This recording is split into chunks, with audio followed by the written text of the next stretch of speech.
Welcome to V automobiles. కొత్త Suzuki Access 125cc అయితే మార్కెట్లోకి వచ్చేసింది. సో అది ఎలా ఉందో ఏంటో చూసేయాలి కదా. సో అందుకోసమే ఆ బైక్తో మేము ముందుకు వచ్చేసాను. బైక్ ఎలా ఉందో ఏంటో చూసేద్దాము, వచ్చేది.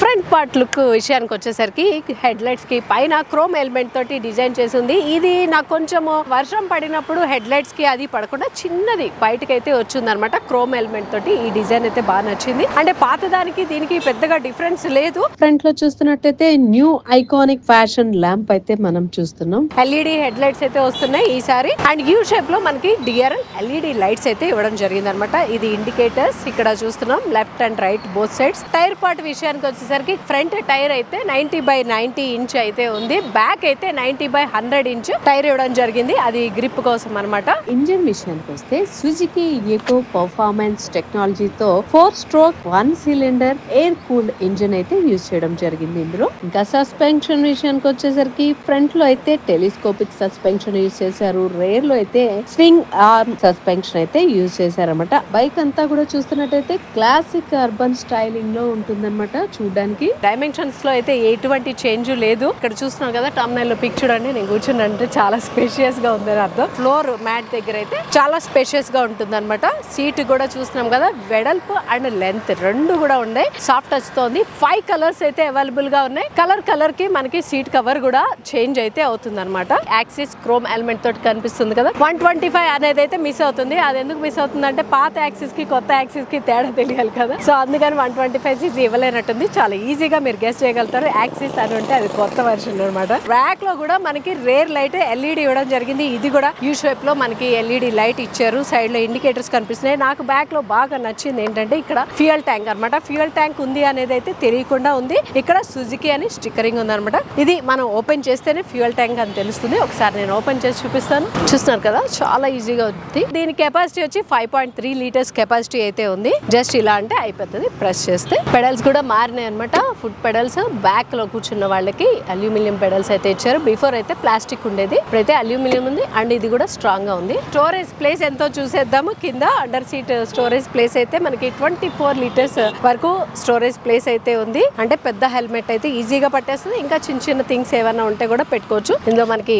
12 కిట్ ఇచ్చారు. ఫస్ట్ సైడ్ కిట్ ఉంది. మెయిన్ గా చెప్పుకోవాల్సింది ఇందులో ఇక్కడ కనిపిస్తుందిగా, రెడ్ గా కనిపించింది అలా అట్రాక్టివ్ గా కనిపిస్తుంది. దాన్ని మాత్రం టచ్ చేయకూడదు. మనకి దానికి సంబంధమే లేదు. బైక్ తోనే సంబంధం. ఈ పార్ట్ తో మనకి సంబంధం లేదనమాట. ఎందుకంటే మనం సర్వీస్ కి ఇచ్చినప్పుడు వాళ్ళు మాత్రమే దీంతో యూజ్ చేస్తారు. దీన్ని వాళ్ళ ల్యాప్టాప్ కి కనెక్ట్ చేస్తే బైక్ లో ఏమేం ప్రాబ్లం ఉంది అనేది వాళ్ళు ఈజీగా ఐడెంటిఫై చేయగలుగుతారు. దానికోసం అని చెప్పి ఇది ఇచ్చారు. మనం అసలు టచ్ చేయాల్సిన పర్లేదు. అలాగని జాగ్రత్తగా కూడా చూసుకోవాలన్నమాట. అంటే ఎవరు టచ్ చేయకుండా చూసుకోవాల్సిన బాధ్యత మన పైన ఉంది. ఇక్కడ extra storage book as usual పాత దానికి ఉన్నట్టే ఉంది. 2 బాటిల్ హోల్డర్స్ లాగా ఇచ్చారనమాట. బిఫోర్ ఒకటే ఉండేది, ఇప్పుడు 2 వచ్చినాయి. బాటిల్ హోల్డర్ అనే కాదు, ఇంకేమైనా థింగ్స్ అయితే పెట్టుకోవచ్చు. మనం ఛార్జింగ్ పెట్టుకున్నప్పుడు ఫోన్ కూడా పెట్టుకోవచ్చు. కానీ ఫోన్ మర్చిపోయిపోకూడదు. ఎక్స్ట్రా పార్సిల్ హుక్ అనమాట. మనం ఏదైనా లగేజ్ అది స్టోర్ చేసుకోవడానికి. ఇక్కడ ఒక హుక్ ఉంది, ఇక్కడ ఒక హుక్ ఉంది. బూట్ స్పేస్ ఉంది. అది కాకుండా చిన్న థింగ్స్ ఏమైనా ఇలా పెట్టేసుకోవచ్చు. నాకు తెలిసి మేమైతే పాలు ఆకుర్లు అలాంటివి ఏమైనా కొనుక్కొని వీటిలో పెట్టేసుకోవచ్చు అనమాట. అంత వరకు అయితే sufficient storage. Left and right both sides కూడా స్టోరేజ్ ప్లేస్ పక్కన రిఫ్లెక్టర్స్ అయితే ఉన్నాయి. దీనిపైన మనకి 12 వాట్స్ ఛార్జింగ్ స్లాట్ ఉంది, చూస్తున్నారు కదా. సో ఇది యాక్సిస్ కి అనమాట. ఇక్కడ ఒక స్లాట్ కనిపిస్తుంది కదా. డౌట్ వచ్చింది ఎవరికైనా ఏంటనేది, నాకు కూడా వచ్చింది. సో అదేంటో చూపిస్తాను. ఇక్కడ ఒక బటన్ ఉంది కదా, పుష్ అండ్ షట్ బటన్. ఇది కనుక ప్రెస్ చేస్తే మొత్తానికి ఇట్లా అయితే లాక్ అయిపోతుంది అనమాట. వేరే వాళ్ళు ఎటువంటి డమ్మీ కీతో గానీ ఎవరైనా వెహికల్ ని దొంగిలించాలంటే కూడా దొంగిలించలేరు. ఇలాగైతే లాక్ అయిపోతుంది. ఇక్కడ ఉంది కదా కీ పైన, దీన్ని ఇక్కడ పెట్టి ఇలా అంటే మనకి ఇది ఓపెన్ అవుతుంది అన్నమాట. ఇప్పుడు కీ పెట్టి మనం బైక్ అయితే ఆన్ చేసుకోవచ్చు. లాంగ్ టర్మ్ మనం లాక్ చేసేయాలి అనుకుంటే కనుక జస్ట్ ఇది ప్రెస్ చేస్తాం. ఎవరు మన బైక్ ని దొంగిలించలేరు. లెఫ్ట్ సైడ్ మనకి హారన్ కనిపిస్తోంది. ఇండికేటర్స్ ఇక్కడ ఉన్నాయి. హెడ్ లైట్స్ అడ్జస్ట్ చేసుకోవడానికి, హై బీమ్ లో బీమ్ అడ్జస్ట్ చేసుకోవడానికి ఇచ్చారు. అంతేకాకుండా పాస్ బటన్ కూడా ఇచ్చారన్నమాట. స్పెషల్ గా మనకి ఈ కొత్త యాక్సిస్ 125 లో యాడ్ అయింది ఏంటంటే పాస్ లైట్. ఇది మనం ఇలా బ్లింక్ చేస్తే నైట్ టైం హారన్ కొట్టవలసిన లేదు. ఆపోజిట్ గా వచ్చే వాళ్ళకి మనం పాస్ లైట్ వేస్తే ఆటోమేటిక్ గా అర్థమైపోతుంది మనము అటువైపు వస్తున్నామని, ఓవర్టేక్ చేస్తున్నామని, వాట్ ఎవర్ అనమాట. Parking light. సో ఇది కూడా యాడ్ అయింది కొత్త యాక్సిస్ లో. మనం ఎప్పుడైనా బైక్ ఆఫ్ చేసుకొని మాట్లాడుతున్నప్పుడు సేఫ్టీ కోసం అని చెప్పి పార్కింగ్ లైట్ ఆన్ చేసి పెడితే నైట్ టైంలో బ్యాక్ వచ్చే వాళ్ళకి తెలుస్తుంది మన బండి అక్కడ పార్క్ చేసి ఉన్నాం, మూవ్ అవ్వట్లేదు మన బైక్ అనేది. అది కూడా స్పెషల్ గా ఇచ్చింది. ఇది కూడా నాకు బాగా నచ్చింది. స్పెషల్ ఫీచర్ చూస్తున్నాం కదా. ఇక్కడ మనకి ఇండికేట్ కూడా చేస్తుంది అనమాట. ఇన్ కేసు మనము పార్కింగ్ లైట్ వేసాము, ఓకే, ఆఫ్ చేయడం మర్చిపోయి మనం రైడ్ చేసుకుంటే వెళ్ళిపోయాం అనుకో, అది కూడా ఇండికేట్ చేస్తుంది అనమాట. ఇక్కడ స్క్రీన్ పైన పార్కింగ్ లైట్ ఆన్ లో ఉందని. సో ఇది కూడా నాకు బాగా నచ్చింది. ఇక్కడ చూస్తున్నారు కదా, క్యూట్ గా సుజుకి లోగో అయితే ఉంది. క్రోమ్ ఎలిమెంట్ తోటి చూస్తున్నారు కదా, చాలా క్యూట్ గా అనిపిస్తుంది. అండ్ ఇక్కడ డిజిటల్ ఇన్ఫర్మేషన్ స్క్రీన్ అయితే ఇక్కడ కనిపిస్తుంది అనమాట. దీని మీద కూడా సుజుకి అని ఉంది. ఇక్కడ మోడ్స్ అని ఉంది. ఇక్కడ సెట్ చేసుకోవడానికి ఉంది. అండ్ మన ఫోన్ ని దీనికి కనెక్ట్ కూడా చేసుకోవచ్చు అనమాట. SMS గానీ, కాల్ అలర్ట్ గానీ, మెసేజెస్ అలాంటివన్నీ కూడా మనకి ఇక్కడ చూపిస్తుంది. కిలోమీటర్స్ చూపిస్తోంది. ఫ్యూయల్ కెపాసిటీ కూడా చూపిస్తోంది. ఇక్కడ నావిగేటర్ కూడా ఉంటుంది. మనకి టర్న్ టు టర్న్ నావిగేటర్ అయితే చూపిస్తుంది. ఇది బ్లూటూత్ కనెక్ట్ చేసుకుంటే ఆపరేట్ చేసుకోవడానికి బటన్స్ అనమాట. లెఫ్ట్ లో చూస్తున్నాం కదా, ఆన్, ఇది ఆఫ్ అనమాట. ఇంకా మోడ్ వచ్చి మనకి ఎకో మోడ్ ఒకటి ఉంది. మిర్రర్స్ అయితే క్రోమ్ ఎలిమెంట్ తోటి డిజైన్ చేస్తున్నారు. యాక్సిస్ లుక్ అయితే పెంచుతుంది. మిర్రర్ కూడా చాలా క్లారిటీగా ఉంది. సన్ సెట్ అయితే చాలా క్లియర్ గా కనిపిస్తుంది. నాకు మిర్రర్ లో చూసి ఆస్వాదిస్తుంది అనమాట. అంత క్లియర్ గా అయితే మిర్రర్ ఉంది. బైక్ ఎలా ఉందో ఏంటో చూసాం కదా, మరి రైడ్ కూడా చూడాలి కదా. సో రైడ్ కి వెళ్ళిపోదామా? సో రైడ్ కి వెళ్ళాలంటే ఫస్ట్ బండి స్టార్ట్ చేయాలి కదా. ఎలా స్టార్ట్ చేయాలంటే ఇక్కడ ఉంది కదా ఈ ఎర్ర బటన్, దీన్ని ఇలా ప్రెస్ చేస్తే బైక్ అయితే ఆన్ అవుతుంది. ఆఫ్ చేయాలంటే కనుక దీన్ని పైకి అనేస్తే సరిపోతుంది.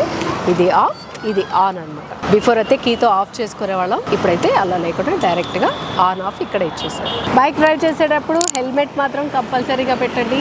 ఆ ఛానల్ ఫాలో అయ్యే వాళ్ళందరూ కూడా జంప్ అని పెరిగిపోతుంది, పరిగెడుతుంది. దీని మైలేజ్ అండ్ పికప్ రెండు కూడా బాగా పెరిగాయి. దీని వెయిట్ అయితే 106 kgs ఉంది కదా, చాలా ఈజీగా మోసేయచ్చు. లైట్ వెయిట్ గానే అనిపిస్తుంది. చాలా ఎక్కువ బరువులు మోస్తుంటాం కదా మన ఇంట్లో, మనకి పెద్ద వెయిట్ ఏం కాదు. ఇది డ్రైవ్ చేస్తున్నప్పుడు అయితే చాలా స్మూత్ గా తెలుస్తుంది. ఇది మెయిన్ గా చెప్పుకోవాల్సింది, నేను పర్సనల్ గా ఫీల్ అవుతుంది ఏంటంటే దీని సస్పెన్షన్ ఏదైతే ఉందో అది చాలా బాగుంది. కుషనింగ్ కంఫర్ట్ అనమాట. గతుకుల్లో వెళ్తున్నప్పుడు ఒక జస్ట్ లైక్ స్ప్రింగ్ యాక్షన్ లాగా మన బాడీ అయితే ఊగుతుంది. నాకు హార్డ్గా అయితే అనిపించట్లేదు, జస్ట్ కంఫర్ట్ అయితే చాలా బాగుంది. సో ఇక్కడ నాకు స్పీడోమీటర్ చూపిస్తుంది, ఫ్యూయల్ ఎంత ఉంది ఏంటి అని చూపిస్తుంది. ఎకో మోడ్లో వెళ్తున్నాను, అది కూడా ఇండికేట్ చేస్తుంది. నావిగేటర్ పెట్టుకుంటే నావిగేటర్ కూడా చూపిస్తుంది అనమాట, టర్న్ టు టర్న్. సో ఇది బాగా నచ్చింది. మిర్రర్లో క్లారిటీ అయితే చాలా బాగుంది. బ్యాక్ మిర్రర్లో చూస్తున్నారు కదా, నేను గతుకులు అంటే మన చిన్నపాటి స్పీడ్ బ్రేకర్స్ వెళ్తున్నప్పుడు అయితే స్ప్రింగింగ్ యాక్షన్ లాగా ఉందన్నమాట బాడీకి అయితే. ఇక చిన్నపాటి రైడ్లో నేను మైలేజ్ గురించి అయితే చెప్పలేను. సో మైలేజ్ ఎంత ఇస్తుందని కంపెనీ క్లైమ్ చేసింది అనేది చెప్తాను నేనైతే. టర్నింగ్లో అయితే నాకు గ్రిప్ చాలా బాగా అనిపించింది టర్న్ తిరిగేటప్పుడు. అండ్ బ్రేక్స్ అయితే కంఫర్టబుల్గా ఉంది. హారన్ చూద్దాం, హారన్ ఎలా ఉంది అనేది. హార్న్ కూడా చాలా గట్టిగానే ఉంది. ఈ ట్రాఫిక్కి మాత్రం హార్న్ అయితే ఉండాలి. దీనిలో చెప్పుకోవాల్సింది ఏంటంటే సైడ్ స్టాండ్ వేస్తే ఆటోమేటిక్గా ఇంజిన్ అయితే ఆఫ్ అయిపోతుంది అనమాట. అది కూడా చాలా బాగా నచ్చింది. ఇందులో ఉన్న ఫీచర్స్లో అదొకటి బాగా నచ్చింది. ఇప్పుడు నేను అక్కడ ఆపినప్పుడు బైక్ సైడ్ స్టాండ్ వేస్తాను చూడండి, బైక్ ఆటోమేటిక్గా అయితే ఆఫ్ అయిపోతుంది. సస్పెన్షన్ అయితే చాలా చాలా చాలా బాగుంది. సైడ్ స్టాండ్ అయ్యగానే ఇంజిన్ అయితే ఆఫ్ అయిపోతుందట. సో సైడ్ స్టాండ్ వేస్తాను నేను. కిక్ అండ్ ఓకే, ఆఫ్ అయిపోయింది. ఇంజన్ అయితే ఆఫ్ అయిపోయింది. కిక్తో కూడా స్టార్ట్ చేసుకోవచ్చు అండ్ సెల్ఫ్ స్టార్ట్ బటన్తో కూడా మనం అయితే ఈ బైక్ని స్టార్ట్ చేసుకోవచ్చు. సో చూసాం కదా, బైక్ రైడ్ అయితే చాలా కంఫర్టబుల్గా ఉంది. ఇంకా మైలేజ్ విషయానికి వచ్చేసరికి కంపెనీ అయితే 60 km/లీటర్ అయితే ఇస్తుందని చెప్తుంది. కస్టమర్ ఫీడ్బ్యాక్ అయితే 50 km వరకు పర్ లీటర్ మైలేజ్ అయితే ఇస్తుందట. దీని ఆన్ రోడ్ ప్రైస్ వచ్చి 1,25,400 వరకు ఉంది. నేను చూపించింది ఇది టాప్ అండ్ మోడల్ అనమాట. దీనిలో 3 వేరియంట్స్ అయితే ఉన్నాయి, basic, mid and top and. ఇది టాప్ అండ్ మోడల్ 1,55,500 పడుతుంది ఆన్ రోడ్ ప్రైస్ వచ్చి. ఈ బైక్ మనకి రివ్యూకి ఇచ్చిన వాళ్ళు కుక్కట్పల్లిలో వై జంక్షన్ దగ్గర ఉన్న సుజుకి షోరూమ్ వాళ్ళు అనమాట. ఇది డీమార్ట్ కి పక్కనే ఉంటుంది. ఈ బైక్ టెస్ట్ రైడ్ చేయాలనుకున్నా, దీనికి సంబంధించి మరిన్ని డీటెయిల్స్ కావాలనుకున్నా కింద డిస్క్రిప్షన్ లో వాళ్ళ నెంబర్ ఉంటుంది, వాళ్ళకి కాంటాక్ట్ చేయండి. ఈ రివ్యూ కనుక మీకు నచ్చినట్టయితే తప్పకుండా లైక్ చేయండి, షేర్ చేయండి, సబ్స్క్రైబ్ చేసుకోవడం మాత్రం మర్చిపోకండి. ఇన్స్టాగ్రామ్ అఫీషియల్ లింక్ ఉంటుంది కింద, దాన్ని కూడా ఫాలో చేయండి.